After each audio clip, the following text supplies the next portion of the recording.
been a bit of drama floating around Twitter this week. I'm not on Facebook, but I'm sure it was a bit around there as well. And it's to do with this little chappy here, Sunstreaker. This is, I think, only one of two Sunstreakers I own. Generation 1 one and the Combiner Wars one. And I've never seen such excitement and then disappointment from the fandom. And I'm relatively new to this. I've only been, 18 months being on Twitter and socialising and not hiding away in my little bedroom, just collecting robots on my own. But the excitement when Sunstreaker was released, and I'll try and put a picture of him somewhere here, in masterpiece form, was great news. The fandom welcomed it really well. But then the price hit. Now, on 3 websites now, TF Direct, one of them, I think TF Source is another one, that is being marked up for $120. What you tend to find is if something is listed for $120 on a website, then a UK seller will probably sell it for around £120. There's not a straight exchange rate as such. Masterpiece Sideswipe cost around the £50 mark. That is about on the money for these. We had a little bit of a price rise, for MP Rodimus up to about the £55-60 mark.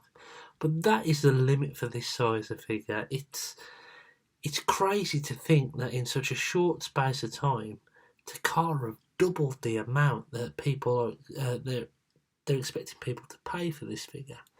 So what are the reasons for that? Could it be third party? Could it be the fact that Hasbro are seeing people pay extortionate prices for unofficial figures? Possibly. I'm not doubting the quality of some of these figures, and if you're into these, I mean, I've got a few of them, as you can see. I've got Cyclonus here, or Eligos, was it? I can't remember the X-Transbot's name. But could that be a reason for it? Possibly. Takara are seeing us fans love all the options that are out there and think, you know what? If someone can steal my idea and make £100 for a figure, I think this one was about £100, then why can't we do it with our official products? In defence of some third-party figures, that some of them are actually really quite matched with the masterpiece prices. Retgar here, or Crash Hog, actually cost me around £70 posted, which is only £5 to £10 less than this figure, and you get a lot more figure for your money. So, I don't know. I'm not saying third party are to blame, and please don't think I'm slagging off third party figures, because I'm absolutely not here. Another reason could be knockoff Transformers. Now that could be Hasbro saying, well, hang on a minute, you are buying fake versions of our figures, so therefore we've got no choice but to bump the price up. Again, it's a reasonable argument, to be honest with you.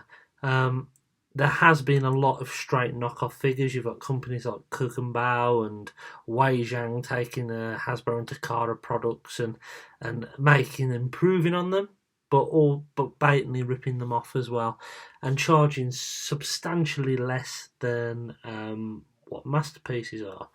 I have to say, until recently, because I've noticed a little bit of a price hike on these, and some figures that you were spending maybe £50 on are now creeping up to the £70 and £80 mark, and to me, that's when the knockoffs start to price themselves out the game as well, really.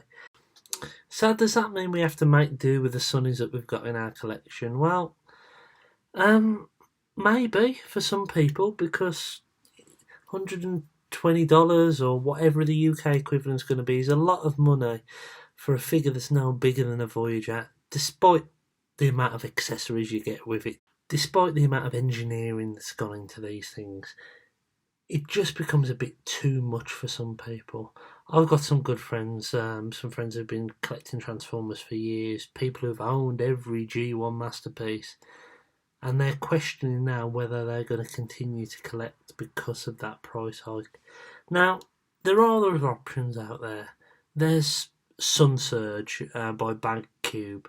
What I've noticed on Twitter, and this is absolutely crazy, is people starting to flog off these like they're no good anymore. I mean, this is a thing, and this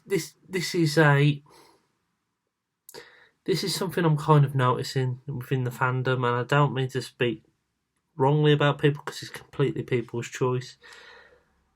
I was having a conversation with a friend of mine who I won't name him, to be fair, but he made a valid point. Are all of these third-party figures just stopgaps for the originals? Because it's interesting to see that as soon as an official version of a figure release, people who've paid £70-80 for a toy are flogging them off, casting them aside, and are not interested in them anymore. Not all people, but some people are.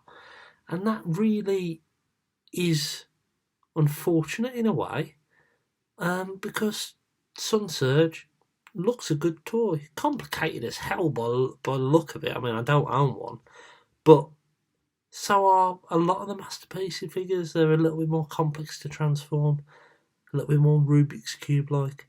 And it just feels a shame to just cast them aside.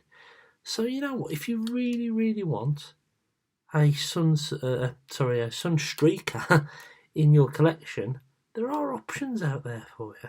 I mean, maybe if you don't want to pay £100 for this figure, pick up a Sun Surge that I've seen people flogging on Twitter for £50. That's about right for a Masterpiece car, and you get a figure that looks just like the Sunstreaker that isn't too dissimilar to what you're going to get on the official version. You could wait for the knockoff. Now, I'm not saying that that's the right thing to do, but you know what? If you can't afford the official version and these knockoffs are out there, then you know what? Wait and get one. I think the problem with both of those options is deep down as Transformers fans, we actually want the real thing. Even me, who buys a lot of knockoffs, who enjoys playing with them and enjoys seeing what they're like and what improvements they are on the quality of them, deep down we want the official thing, don't we? Deep down we want a Masterpiece Hound and a Masterpiece Trailbreaker. We don't want Tyrant, we don't want Sovereign. Deep down we want a Takara Galvatron. We want a Takara Cyclonus. We want to have a Takara Cliffjumper and all of these figures. So maybe they are all stopgaps, I don't know. Anyway, thank you for listening to my ramblings tonight. Let me know what you think about MP39. Is it too much? Are you excited by it? Are you going to buy it? Are you going to pass it by? Are you going to stop collecting? Let me know what your thoughts are. And yeah, I've been Zort Rider. Hope you've enjoyed tonight's video.